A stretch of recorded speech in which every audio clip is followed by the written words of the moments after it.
Nachoka mimi. Nachoka mimi baba yenu Clemence Mwandambo. Kumbe huyu mama naye ana umalaya wa kisasa Huyu si ana miaka mingi, usi mkubwa huyu. Huyu mkubwa ana 52, kama sio 52, 54. Ni mama kabisa huyu bibi. Bi Kachala ni wa zamani kweli, yes. Hujadanganya Mwandambo. Bi Kachala ni wa zamani na tunamjua, tumekuwa naye huyo, ni mama kabisa. Tena sio mama, kavuka kwenye mama huyo. Huyo ni bibi kabisa huyo. Lakini mapenzi hayana umri. Umri ni namba tu. Mtu anaweza kufall love kwa mtu yoyote.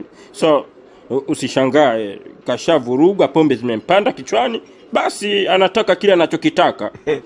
Mimi sidhani sana Mwandambo mimi, lakini nadhani kama ni aina tu ya umalaya fulani hivi unamchanganya. Ni umalaya.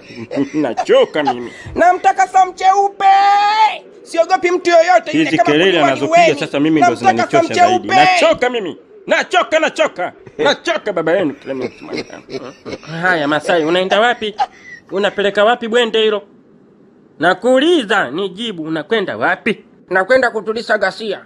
Wewe sasa ukisikia takuntaku ni wewe uliokuwa nayo Masai, kwa sababu ni umwasho fulani hivi wa kuingilia mambo ambayo hayakuhusu. Wewe kazi yako inaishia hapa getini. Hata mshahara wako wenyewe unaishia hapa getini. Mambo ya ndani huko hayakuhusu. Hapana, siwezi tulia.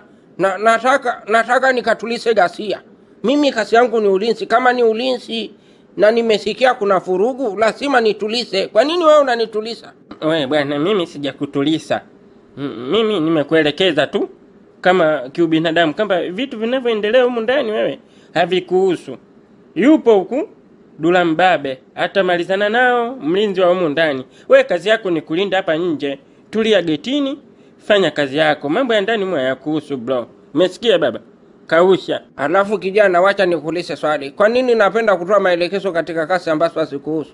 Wewe, mimi nakufahamu.